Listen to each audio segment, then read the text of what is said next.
Top 2 news కి సంబంధించిన details చూద్దాం. రేవంత్ ప్రభుత్వం వెంటనే ధాన్యం కొనుగోలు చేయాలంటూ అన్నదాతలు కదం తొక్కారు.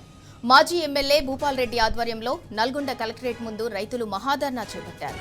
ఈ నిరసన కార్యక్రమంలో ఎమ్మెల్యే జగదీష్ రెడ్డి, రాష్ట్ర ప్రధాన కార్యదర్శి ఆర్ఎస్ ప్రవీణ్ కుమార్, మాజీ ఎమ్మెల్యేలు భూపాల్ రెడ్డి, రవీంద్ర కుమార్, భాస్కర్ రావు, మాజీ ఎంపీ లింగయ్య యాదవ్, మాజీ మున్సిపాలిటీ చైర్మన్ మందడి సైదిరెడ్డి తదితరులు పాల్గొన్నారు.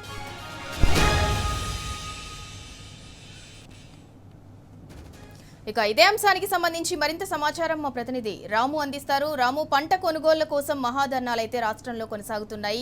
మాజీ ఎమ్మెల్యే భూపాల్ రెడ్డి ఆధ్వర్యంలో, అలాగే బీఆర్ఎస్ నేతలు, ముఖ్య నేతలు వాళ్ళ ఆధ్వర్యంలో కూడా కలెక్టరేట్ ముందు రైతులైతే మహాధర్నా చేపట్టారు. దానికి సంబంధించి పూర్తి డీటెయిల్స్ ఏంటి?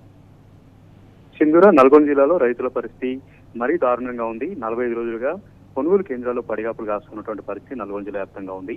ఒక్కొక్క రైతు కన్నీళ్లు పెడుతున్నటువంటి పరిస్థితి ఉంది. ఈ నేపథ్యంలోనే బీఆర్ఎస్ పార్టీ నేతలు రైతులకు అండగా ఉంటూ ప్రభుత్వం పైన ఒత్తిడి తెచ్చేలాగా ఈరోజు నేరుగా కలెక్టర్ కార్యాలయం ముందే మహాధర్నా నిర్వహించారు. నల్గొండ మాజీ ఎమ్మెల్యే భూపాల్ రెడ్డితో పాటు నల్గొండ సంబంధించినటువంటి మాజీ మంత్రి సూర్యాపేట ఎమ్మెల్యే జగదీష్ రెడ్డి, నల్గొండ జిల్లాకు కొత్తగా ఇన్ఛార్జిగా వచ్చినటువంటి రాష్ట్ర ప్రధాన కార్యదర్శి ఆర్ఎస్ ప్రవీణ్ కుమార్, ఇతర మాజీ ఎమ్మెల్యే కూడా పాల్గొనడం జరిగింది. పెద్ద ఎత్తున ధర్నా కార్యక్రమం నిర్వహించారు. నల్గొండ జిల్లాకు సంబంధించి సివిల్ సప్లై శాఖ మంత్రి ఉంటారు. ఇక్కడ నల్గొండ జిల్లా కేంద్రంలో కోమరెడ్డి వెంకరెడ్డి మంత్రిగా ఉంటారు. అయినప్పటికీ కూడా నల్గొండ జిల్లా కేంద్రం చుట్టుపక్కల కూడా ఎక్కడ కూడా ధాన్యం కొనుగోలు అనేది సరిగా జరగట్లేదు. ఉత్తమ్ కుమార్ రెడ్డి సొంత ఏరియాలో కూడా ఇప్పటి వరకు 50% మాత్రమే ధాన్యం కొనుగోలు చేసినటువంటి పరిస్థితి అంతా కూడా రైతులకు వివరించడం జరిగింది. ఆ వెంటనే కలెక్టర్కు వినతి పత్రం కూడా అందజేయడం జరిగింది. వెంటనే ధాన్యం కొనుగోలు అనేది ప్రారంభం చేసి వెంటనే ధాన్యం కొనుగోలు చేయకపోతే మరొకసారి కూడా కలెక్టరేట్ ముట్టడిస్తామని అల్టిమేట్ కూడా జారీ చేయడం జరిగింది.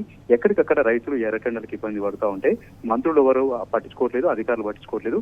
కనీసం ధాన్యం కొనుగోలు కేంద్రాల వంక తొంగి చూసేటువంటి ఓపిక మంత్రులకు లేదంటూ కూడా నిప్పులు చేరడం జరిగింది. మాజీ మంత్రి సూర్యాపేట ఎమ్మెల్యే జగదీష్ రెడ్డి, కేసీఆర్ గారి ప్రభుత్వంలో ఏ విధంగానైతే ధాన్యం కొనుగోలు జరిగేది, రైతులు ఏ విధంగా సంతోషంగా ఉండేది, ఇప్పుడు రైతులు ఏ విధంగా బాధపడుతున్నటువంటి అన్ని అంశాలను కూడా కూలంకషంగా వివరించారు. ఇక్కడ కార్యకర్తలు కూడా దిశానిర్దేశం కూడా చేయడం జరిగింది.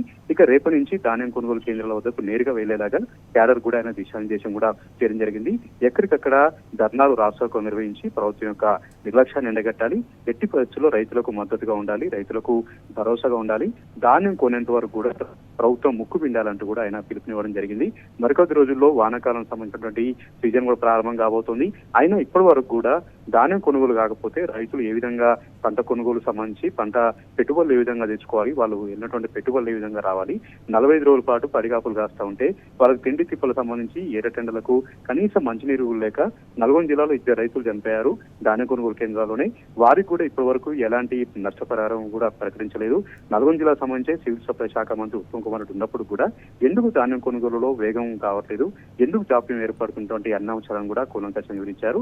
ప్రధానంగా నల్గొండ జిల్లాలోనే పెద్ద ఎత్తున కూడా మిల్లులు ఉంటాయి. ఈ నల్గొండ జిల్లాలో ఆశ్రయఖండంలో ఎక్కువగా మిల్లులు ఉంటాయి.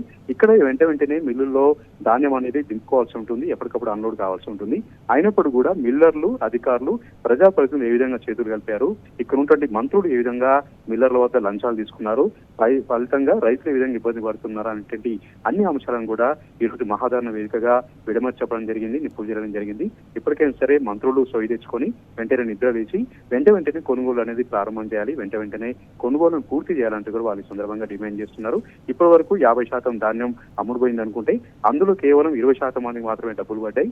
మిగతా రైతులకు డబ్బులు ఎక్కడ కూడా వాళ్ళ అకౌంట్లో జమ కావట్లేదు. ట్రాక్ షీట్లు ఏర్పాటు చేసి ట్యాబులు ఎంటర్ చేయకపోవడంతో చాలా రోజుల పాటు కూడా డబ్బులు అనేది రైతుల అకౌంట్లో పడకుండా జాప్యం ఏర్పడుతుంది. కాబట్టి వెంటనే ధాన్యం కొనుగోలు జరిగినటువంటి ప్రాంతంలో కూడా రైతుల అకౌంట్లో డబ్బులు వేయాలంటూ కూడా ఈ సందర్భంగా డిమాండ్ చేశారు.